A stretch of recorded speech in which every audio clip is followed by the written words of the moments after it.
Detailed plans. North Korea announces how it could target the U.S. territory of Guam as tensions escalate. Healthcare overhaul. President Trump targets the Senate Majority Leader and lawmakers' failed promise to repeal and replace Obamacare. Russian flyby. We'll tell you why a surveillance jet flew over the White House and other key U.S. monuments. And preventing cyberbullying. Parents need to help their teenagers use digital technology. Tips for parents and the church to help stop the growing phenomenon. On EWTN News Nightly for Thursday, August 10th, 2017.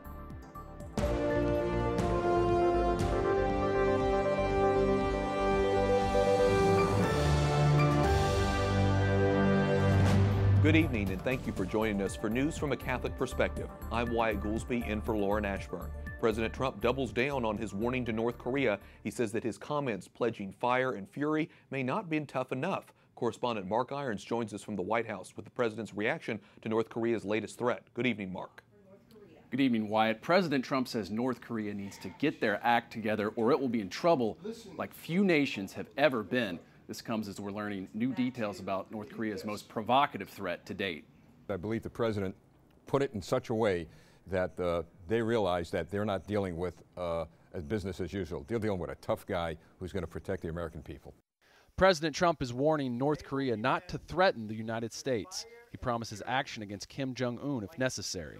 At some point, we have to stop talking and start doing something that gives them the impression that this isn't going to be tolerated. But former Secretary of State John Kerry worries the president's words this week, promising fire and fury, may hinder America's diplomatic approach to de-escalating the situation. It is important for us to leave the opportunities for diplomacy to work and not to heighten tensions, but rather to try to work our way through them. North Korea escalated tensions by announcing a detailed plan to intimidate Guam. It includes firing 4 intermediate-range ballistic missiles over Japan and into the waters surrounding the U.S. territory. The missiles would hit about 20 miles off the coast of Guam and create what North Korea calls an enveloping fire. We've demonstrated through very, very robust testing, incredible testing, stressing testing, that we can deal with the current threat as presented today. The director of the U.S. Missile Defense Agency expressing confidence that America could shoot down North Korean missiles mid-flight. Still, the threat causes concern among people living in Guam. One woman takes comfort in her trust in God. I'm a religious person, and I believe that if it's God's will, it'll happen. But I believe in the U.S., that they'll take care of us. The North Korean military says it may send this missile launch plan to Kim Jong-un within a week or so, and then at that point, it's his decision if the plan is carried out or not. Wyatt? Mark, is there any hope for peaceful negotiations with North Korea? Wyatt, President Trump says we'll, quote, always consider negotiations, but they've been negotiating now for 25 years. Correspondent Mark Irons at the White House. Thanks, Mark. And to break down the news on the threat from North Korea, we're joined here by Claire Lopez, the Vice President for Research and Analysis at the Center for Security Policy. So, Claire, today, President is once again warning North Korea, and he was thinking maybe it's not strong enough. Do you think his rhetoric makes things worse? No, definitely not. I think that with this regime in Pyongyang, they need to be put on notice that this president, President Trump, is going to take decisive steps to protect the United States and as well our allies in the region, certainly Guam, whose citizens, whose population are American citizens. I think that the Kim Jong-un regime in North Korea is playing a brinkmanship game. They need to know that the United States and this president are going to draw a line and that they will not be able to pose an existential threat to the United States with their nuclear missiles. We know North Korea likes to talk a lot and send out threats, but as a security expert, how serious do you think the actual threat is from North Korea? It's very serious, and we need to take it that way. They have already demonstrated a capability to launch intercontinental ballistic missiles with a very long range, possibly to reach even continental United States. They've also done multiple nuclear tests with warheads, so that we know that we have that, they have that part. And so recently, United States intelligence has made the report that the North Koreans are able to miniaturize their warheads in order to place them on the nose cones of those ICBMs. That's the last step. Just one of those getting through our defenses with an EMP, electromagnetic pulse weapon attached, means the end of the United States as we know it. One other news story that we're following here, North Korea released a Canadian pastor being held in prison this week. It seems like North Korea is almost, though, sending them a mixed message. Do you think this helps improve relations, or why would they release him at this time when there's so heightened tensions? Well, certainly we welcome the release of this individual from detention in North Korea, but that doesn't change the equation insofar as the North Korean nuclear weapons threat goes, nor does it change the relationship between Pyongyang and Tehran, because whatever North Korea has in terms of a nuclear weapons capability and threat to the United States, we can be sure that either right now or soon, Iran has that too. So keep that in mind. And even if the Pyongyang regime is rather earthly bound in its desire to survive, the Tehran regime is connected to a millennialist eschatology, the 12th Imam, the return of the Mahdi, and all of that. That argues for a little bit less of an earthbound view of things that would make them more reasonable. It's important to highlight that, both the threat from North Korea and Iran as well. Claire Lopez, Center for Security Policy, thanks so much for talking with us. Thank you. An unarmed Russian Air Force jet flew over Washington, D.C. yesterday at low altitudes. It's part of a treaty allowing military aircraft to fly over military sites in 34 nations. U.S. Air Force personnel were on the jet, which flew over the Pentagon, Capitol Hill, and even over the ultra-secure airspace around the White House. The Treaty on Open Skies that authorized the flight has been in place since 2002, and more than 1,200 flights have been conducted during that time. A Navy pilot is safe thanks to fast action by the U.S. Coast Guard. The Coast Guard says the pilot was stranded in the water about 20 miles from Key West, Florida. The helicopter crew saw an emergency smoke signal and went to investigate. That's when they saw the pilot desperate for help. The pilot was taken to a hospital in good condition. The crash remains under investigation. A federal judge orders the State Department to look for any additional emails Hillary Clinton wrote about the 2012 attack on U.S. government facilities in Benghazi, Libya. The conservative watchdog group Judicial Watch made the request, but the State Department argued that nothing relevant would likely be found. President Trump steps up his criticism towards Majority Leader Mitch McConnell. The president tweeted this afternoon, "Mitch, get back to work and put repeal and replace, tax reform and cuts, and a great infrastructure bill on my desk for signing. You can do it." Joining us now for more analysis is Jason Russell, an editor for the Washington Examiner. So, Jason, earlier this week on Monday, Senate Majority Leader Mitch McConnell said that President Trump has excessive expectations about how quickly things happen in the democratic process. Do you think Trump's criticism is fair, even though Congress tends to work slowly? Yeah, generally Congress works slowly, like you said. Think of Obamacare. That took about 14 months for that to go from inauguration to becoming law. But at the same time, Mitch McConnell also made these pretty big promises on how fast Obamacare repeal was going to happen. Remember back in June when he initially released his bill, he said, we're going to have this passed and out of the Senate within a week. And then he said, okay, well, that's too fast. But we'll get it done by August recess for sure. So now we're in August recess, still hasn't happened yet, but still plenty of time before the 2018 elections for this to happen at some point. But now we have the president spatting with Majority Leader Mitch McConnell online. How do you think that spat's going to influence the way they're able to work together, or does it? Is this just a temporary thing? Yeah, it definitely doesn't help things move along, for sure. I mean, that's never good. Certainly Mitch McConnell wants to get Obamacare repealed and replaced anyway, so there's that. But, in terms of making sure it's his highest priority, making sure he is going to get a bill through that the president likes, that's going to affect things a little bit. And I think it's more on a personal level for all of the senators. I saw a report that President Trump called Lisa Murkowski to lobby for the bill, and that actually made her less likely to vote for the bill in the end. So sometimes Trump doesn't help himself, evidently. Let's switch gears now, speaking of the Senate, because there's another senator making headlines, Ron Johnson of Wisconsin, and he's now dialing back some of his comments, but he had made the comment about John McCain's diagnosis of a brain tumor, saying that that might have had an impact on his voting against the health care repeal. too harsh of a political jab? Yeah, not a smart comment to make ever. I mean, you never want to bring up a personal issue like that. But maybe you know, it's a sense of frustration. Yeah, I think it's a sense of frustration. You know, you struggle to understand why John McCain would make comments like he's been making about Obamacare for so long, and then cast the deciding vote to kill that repeal bill.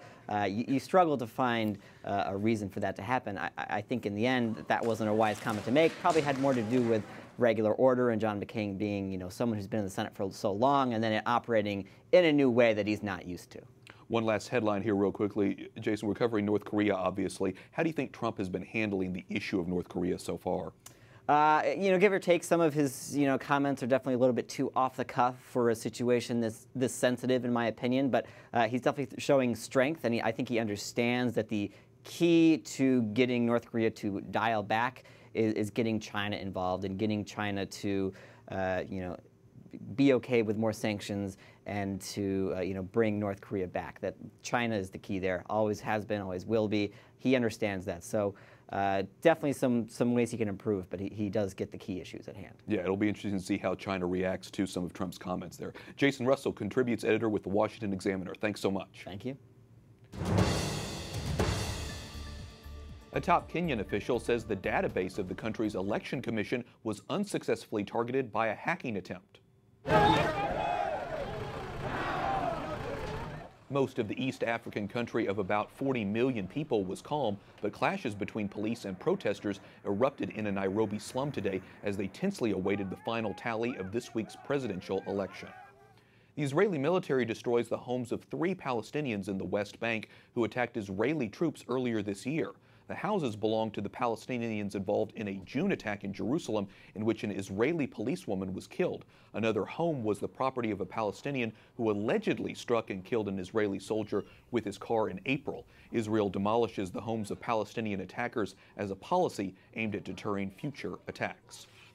Wildfires burn across Portugal following a rise in temperatures and strong winds. More than 1,500 firefighters are fighting at least 17 forest fires. Massive clouds of smoke have prevented the use of water-dropping planes in some places. Days of cooler weather brought a brief pause to the fires, including one that killed 64 people in June, but temperatures are forecasted to keep rising in the coming days.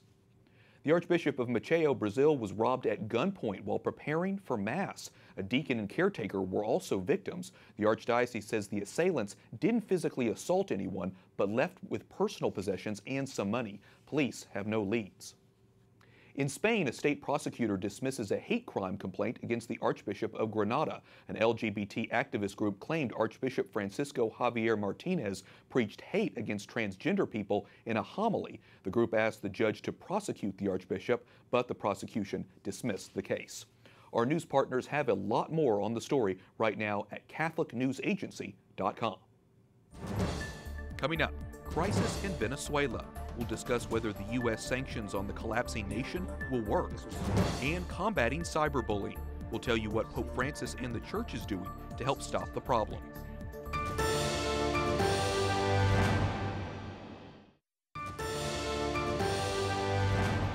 Welcome back. I'm Wyatt Goolsby in for Lauren Ashburn. Venezuela is rejecting the latest round of U.S. sanctions imposed on 8 members of the country's Constitutional Assembly by the Trump administration. Rechazamos absolutamente esta agresión del imperio norteamericano. The Venezuelan foreign minister calling those sanctions an aggression by the American empire. The Trump administration says it is a response to human rights abuses and violations of democratic norms in the country. Anti-government protests began in late March. More than 100 people have died. Joining us now is Blaise Mishtal, Director of National Security at the Bipartisan Policy Center. Blaise, simple question here. Will the U.S. sanctions against Venezuela work? It's good to be with you, Wyatt. Unfortunately, I'm afraid the answer is probably not. In any situation like this where you have standoffs between a regime that's determined to stay in power and a society that wants it gone, there comes a crisis point where the regime has to decide, are we going to use violence against our own people?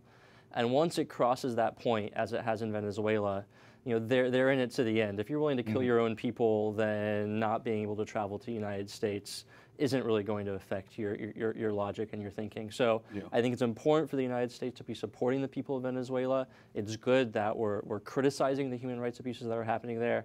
but this is going to be solved between the regime and its people. Leaders of Venezuelans' opposition parties say they will participate in the upcoming regional elections in a bid to try to stop the president from consolidating his power, but aren't the members of the opposition party ultimately probably going to go to jail, or something bad's going to happen to them as a result of this? Most of them already are in jail. Yeah. And the move here is really more about symbolism of resistance, symbolism of an alternative, symbolism of standing up for the belief in democracy than it is in the belief that they can actually win these elections or change the outcomes. But it's about not giving up. It's about standing up to the regime.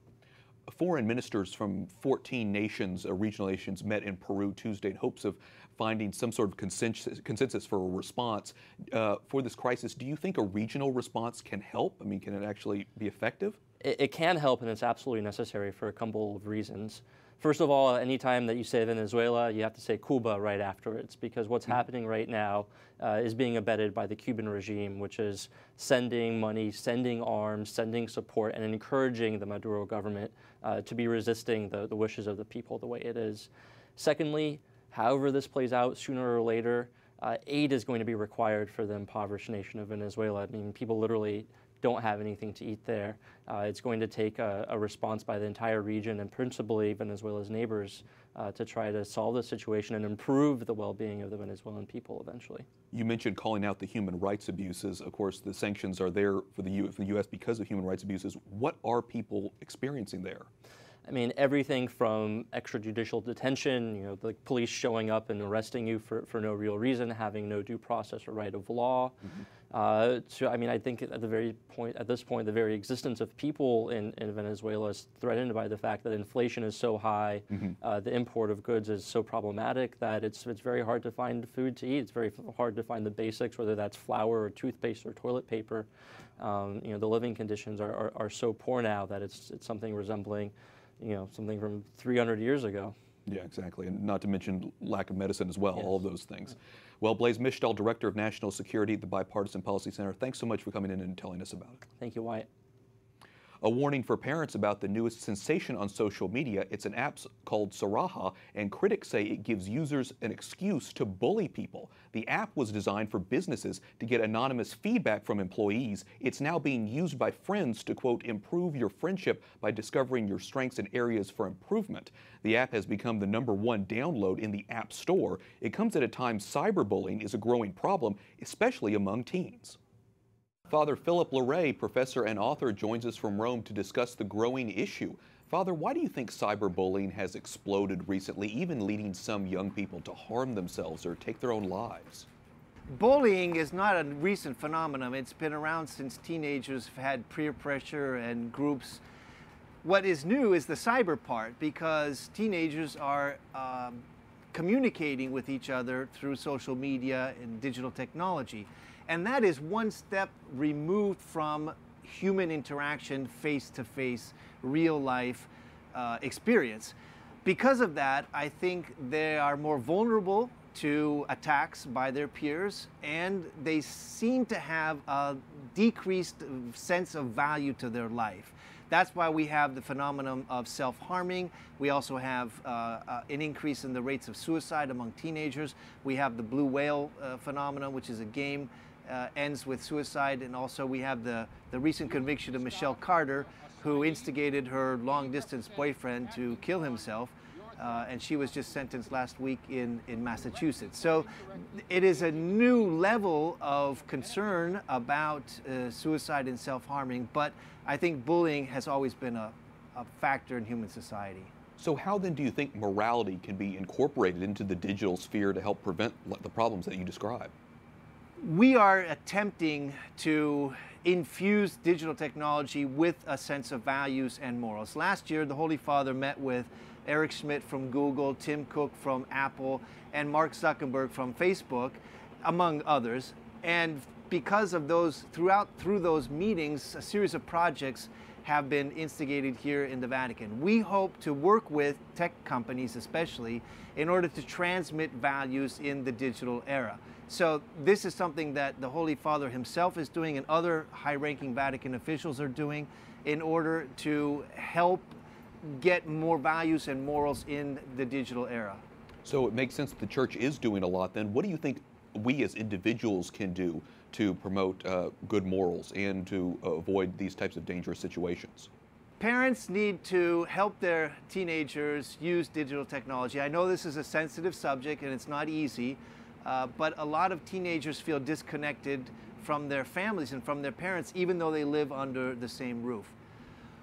I also think that there's a natural trend where nature reestablishes a balance so that teenagers themselves are going to learn that increased use of digital technology does not mean an increase in happiness. Well, I know in general cyberbullying can be a difficult issue, but it's one that's important that we talk about. Father Philip Larray, professor and author, thanks so much for talking with us. Thank you, Wyatt. Up next, Christians in the Middle East. We'll break down some alarming figures on these ancient communities.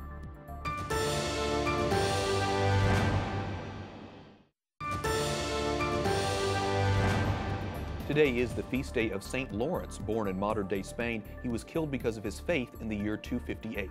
There's a shrine to St. Lawrence at his tomb at a basilica in Rome. Welcome back. I'm Wyatt Goolsby in for Lauren Ashburn. Alabama is appealing a federal judge's ruling that struck down a pro-life law protecting unborn children. The law allowed a judge to appoint a representative for the interests of the unborn child if a minor wants an abortion. The state argues the process allows for a more robust inquiry to help a judge make a decision about a pregnant girl's maturity level.